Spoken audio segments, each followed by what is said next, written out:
महाराष्ट्राच्या राजकारणात नवे ध्रुवीकरण। राहुल गांधी भारत की पॉलिटिक्स के सबसे रिजेक्टेड माल है, rejected by all, rejected always, rejected in every state.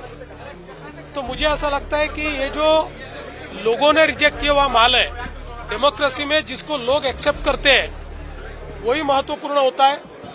तो ये जो रिजेक्टेड और डिजेक्टेड इस प्रकार के राहुल गांधी है, इनको आप महत्व देते हैं, हम इनको महत्व देते नहीं है। देश मोदी जी के साथ खड़ा है, देश मोदी जी के पीछे खड़ा है, देश बार बार मोदी जी को आशीर्वाद देता है। नमस्कार। पश्चिम बंगाल विधानसभा निवडणुकीतील भाजपच्या ऐतिहासिक यशानंतर देशातील राजकारणात एका नव्या प्रयोगाची चर्चा पुन्हा एकदा सुरू झाली आहे। आज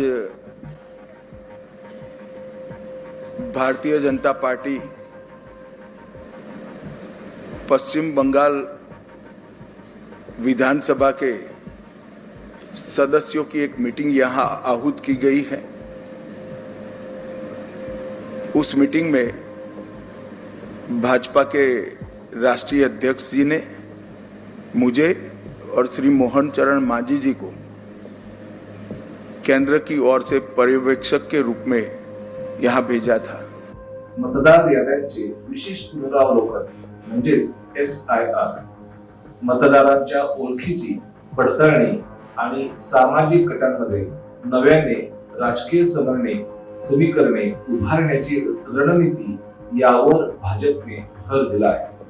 मैं आज इस मंच से तृणमूल के गुंडों को कहने आया हूं, जिनने भाजपा कार्यकर्ता को परेशान करा है, सरकार होने के बाद सबका हिसाब किताब बरोबर करने का काम। आता त्याचे पडसाद महाराष्ट्रातही उमटताना दिसणार आहेत। दादर येथील भाजपच्या कार्यशाळेतून दिले गेलेले संदेश हे केवळ संघटनात्मक प्रशिक्षण नव्हते, तर ते आगामी विधानसभा निवडणुकांच्या रणनीतीचे स्पष्ट संकेत होते। महाराष्ट्रात 11.5% मुस्लिम आणि सुमारे 12% दलित अनुसूचित जातीचे मतदार हे निवडणुकीतील निर्णायक घटक मानले जातात।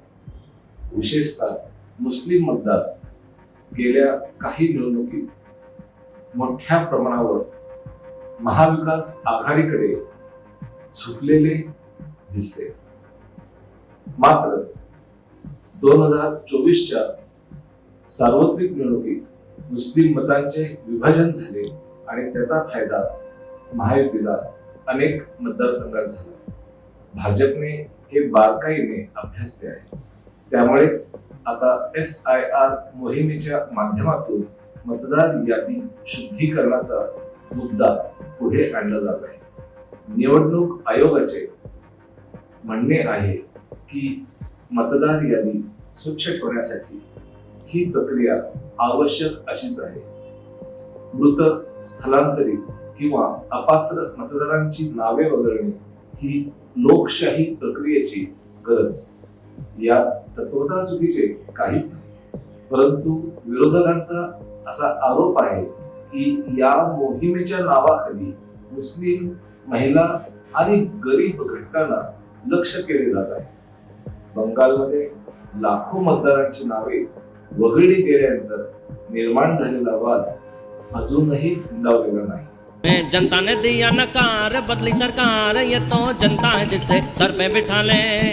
उत्तर प्रदेशातही अशीच परिस्थिती पाहायला मिळत आहे। त्यामुळे महाराष्ट्रात या मोहिमेकडे संशयाच्या नजरेने पाहिले जाणे हे अत्यंत स्वाभाविक। भाजपची भूमिका स्पष्ट आहे। भारतीय नागरिकांना घाबरण्याचे काहीही कारण नाही, मात्र बोगस मतदारांना यादीत जागा नसावी या भूमिकेला राष्ट्रवादी आधार देण्याचा प्रयत्न होत आहे। मात्र प्रश्न केवळ कायदेशीरतेचा नाही, तर सामाजिक विश्वासाचाही आहे।